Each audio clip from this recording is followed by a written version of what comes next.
The call came at 3:17 a.m., that dead hour when the world holds its breath and bad news travels fastest. I was already awake, staring at the ceiling of my tiny studio apartment, haunted by numbers that wouldn't add up and suspicions I couldn't prove. For weeks, I had been running scenarios in my head, trying to make sense of discrepancies in the company accounts that my father had built over 40 years. I told myself I was being paranoid. I told myself that Richard was family, that he would never hurt us, that my grief over my father's decline was making me see monsters where there were none.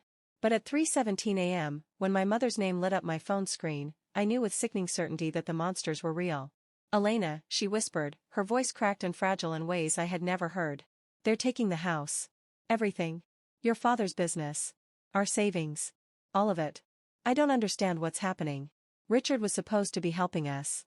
I was in the car before she finished speaking, racing through empty streets toward the only home I had ever known, toward a disaster I should have seen coming but was too blind to recognize. My name is Elena Vance, and until that night, I thought I understood the difference between family loyalty and professional obligation. I thought I knew the man who had been at every Thanksgiving, every birthday of my entire life. I was wrong about all of it. My father, Arthur Vance, built Vance Construction from nothing, a single beat-up truck, a second-hand tool set, and a dream that refused to die. He started with small jobs, fixing fences and pouring concrete, always showing up early, staying late, delivering more than he promised. His reputation grew one satisfied customer at a time. By the time I graduated college, Vance Construction was a $50 million company employing hundreds who depended on my father for their livelihoods. He was my hero. He knew every employee's name, every spouse's birthday, every child's achievement. He funded scholarships for his workers' kids. He built homes for families displaced by fires. He was the kind of man who made you believe that goodness and success could coexist. When he asked me to join the business after I graduated with my MBA, I didn't hesitate. This was my legacy. I started in accounting, learning the business from the ground up. He didn't give me special treatment. "You have to earn their respect, Elena," he would say. So I did. I worked 80-hour weeks. I learned every contract, every vendor, every client.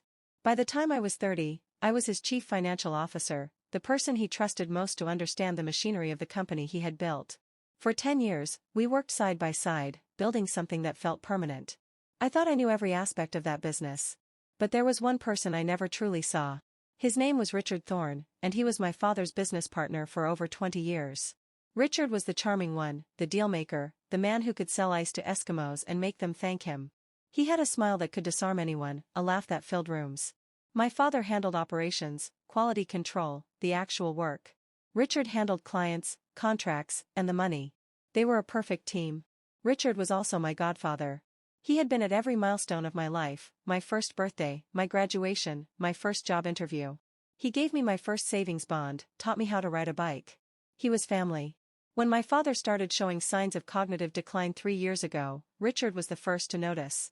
He pulled me aside after a board meeting with such tenderness that I wept in his arms. "I'll take care of everything, Elena," he promised. "Your father is like a brother to me. I'll protect this company for him. For you. You don't need to worry." I was so grateful. So completely blind. The dementia progressed faster than anyone predicted. Within 18 months, my father was a shadow of himself, forgetting meetings, confusing names, staring blankly at spreadsheets he had once navigated with ease. We moved him into a care facility.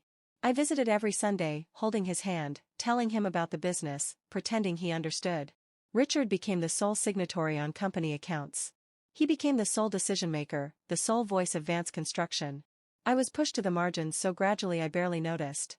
He would tell me not to worry, assign me busy work, praise my work while ensuring it never mattered. I didn't fight it. I was grieving my father by inches, watching him disappear each day. I told myself I was lucky to have Richard. I told myself everything was fine. The 3:17 a.m. call shattered that illusion forever. I arrived at my childhood home to find my mother at the kitchen table, surrounded by legal documents, foreclosure notices, bank statements showing zero balances. She was trembling, her face wet with tears. "Read them," she whispered. I did. What I found was a cold-blooded execution of everything my father had built. Richard had used his power of attorney to systematically transfer every asset into his own name. He had taken out loans against the business, against this house, against their retirement accounts. He had forged signatures, created fake vendors, siphoned millions into offshore accounts. He had been planning this for years, waiting for my father's mind to fail, playing the loyal partner while building our destruction. The house was being foreclosed because he stopped making payments. The business was bankrupt because he drained every account. My parents had nothing left. And Richard was gone. Disappeared. His phone disconnected. His house empty. His trail cold. I sat at that kitchen table as the sun rose, holding my mother's hand, and something inside me shifted forever. Not grief, though grief was there. Not rage, though rage was there too. Something colder. A promise. A vow. Richard thought he had won. He thought he had taken everything and left us with nothing. He thought we would crumble. He didn't know me. He had taken my father's legacy, my mother's security, my family's future. He had smiled at my birthday parties while dismantling everything we had. But he had made one fatal error. He had left me alive. And I would spend every moment of every day hunting him. I would find him, no matter how long it took. And when I found him, I would take from him what he had taken from us. Everything. The hunt had just begun. He just didn't know it yet. The first year was chaos. Not the loud, dramatic chaos of movies and thrillers, but the quiet, grinding, soul-crushing chaos of rebuilding from absolute zero when you have nothing left to rebuild with. My mother moved into my tiny studio apartment, sleeping on a pull-out couch that destroyed her back and her dignity in equal measure. I sold everything I owned that had any value, my car, my jewelry, my designer clothes, the watch my father had given me when I made CFO. I sold my furniture, my television, my books. I sold things I didn't even know I owned, digging through closets and cabinets looking for anything that could be converted into cash to keep us afloat while I figured out what to do next. The legal system was useless. Worse than useless. It was a cruel joke designed to exhaust and bankrupt people like us while protecting people like Richard. He had covered his tracks too well, using a labyrinth of offshore accounts and shell companies that would take years and millions of dollars to unravel. The police were sympathetic but powerless. They filed reports, made a few calls, shrugged their shoulders, and moved on to cases they could actually solve. The lawyers we consulted were honest with us. Pursuing Richard would cost more money than we had and would likely end with nothing but more legal fees. He had won. The system had failed us. Every door I knocked on slammed in my face. Every thread I pulled unraveled in my hands.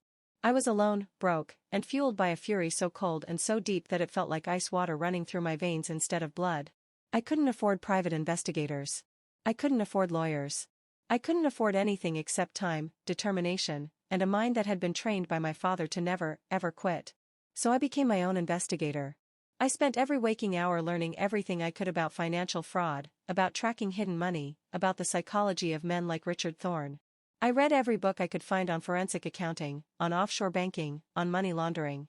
I took free online courses from universities I could never afford to attend. I joined forums and chat rooms where victims of fraud shared their stories and survivors offered strategies and hope. I became obsessed, not with revenge in the traditional sense, but with understanding. If I could understand how Richard thought, how he operated, where he would go, I could find him. And when I found him, I would make him understand what he had taken from us. I took a job at a small accounting firm, nothing glamorous, just enough to pay the rent and keep food on the table. The work was boring, beneath my skills, but it gave me access to software and databases I couldn't afford on my own. At night, I would come home, kiss my mother goodnight, and spend hours searching, digging, following digital trails that always seemed to lead nowhere. Months passed. Then a year. Then 18 months. My mother stopped asking if I had found anything. She stopped hoping. She just existed, going through the motions, waiting for something that would never come. I couldn't blame her. She had lost her husband to dementia and her home to a thief. She had earned the right to stop believing. But I couldn't. I wouldn't. Somewhere out there, Richard was living on our money, laughing at us, thinking he had won. And he had, for now. But the hunt wasn't over. It was just beginning. The break came from the most unlikely source imaginable. My mother, in a moment of desperate cleaning, she cleaned when she was anxious, and she was always anxious now, found an old box of my father's papers in the back of her closet. Things he had saved over the years, receipts and contracts and notes, most of it meaningless. But among them was a faded cocktail napkin with handwriting I recognized immediately as Richard's. It was from a dinner meeting years ago, scrawled with names and numbers that meant nothing to me at the time. I almost threw it away. But something made me stop. I stared at that napkin for hours, turning it over and over, trying to see what my father must have seen. And then it hit me. It was a code. A simple one, the kind a man might use to remember passwords or account numbers without writing them directly. Richard had always been paranoid about security, always worried about someone stealing his information. He would never write down a real password. But he might write down a clue, a hint, a key that only he could interpret. It took me 3 weeks to crack that code. 3 weeks of research, trial and error, and sleepless nights. But when I finally did, I had the account number for an offshore bank in the Cayman Islands. Not Richard's main account, not the millions he had stolen from us, but a smaller account, a breadcrumb he had left behind. It was enough. More than enough. It was proof that he existed, that his money existed, that the trail wasn't completely cold. I used the last of my savings to hire a forensic accountant, a woman named Sarah who specialized in tracking stolen assets across international borders. She was expensive, brilliant, and completely unemotional about her work. I liked her immediately.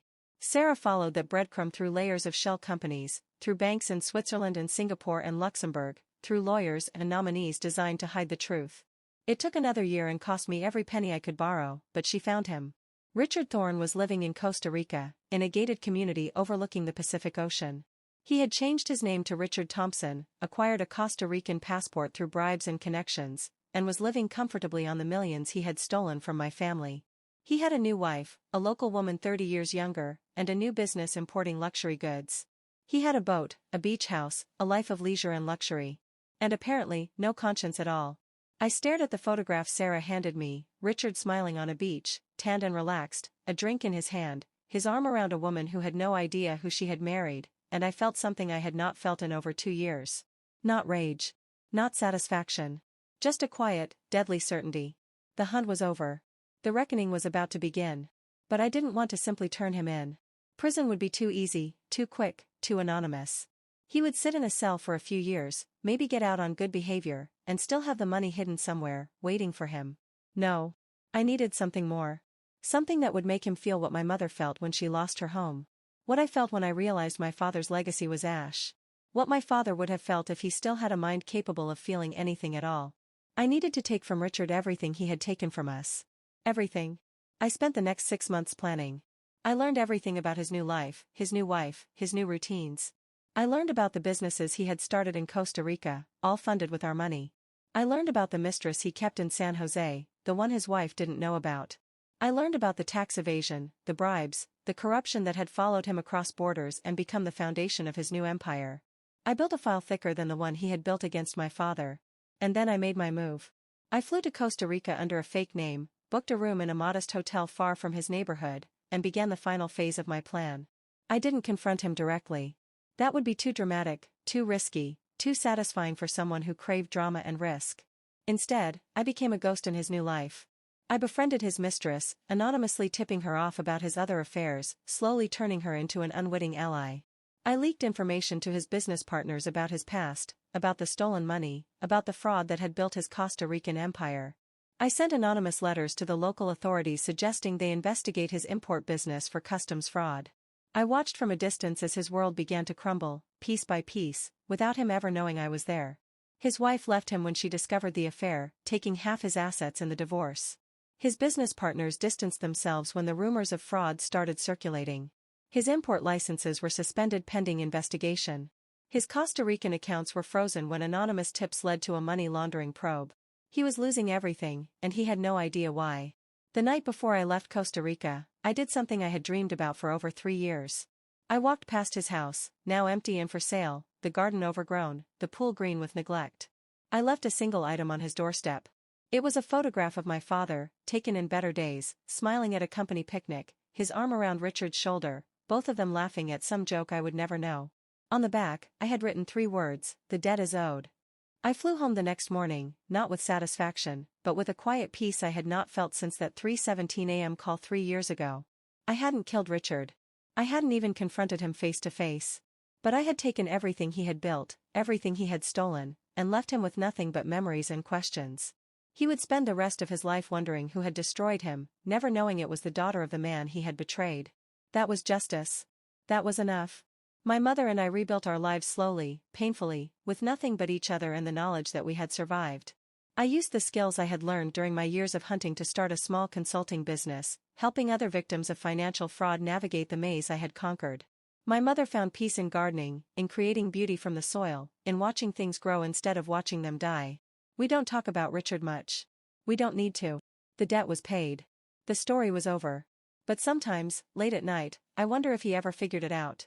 If he ever looked at that photograph and remembered my face.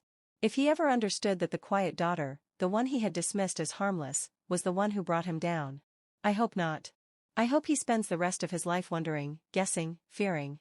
That is the gift he gave me, and I have returned it in full. The debt she's owed. Collected.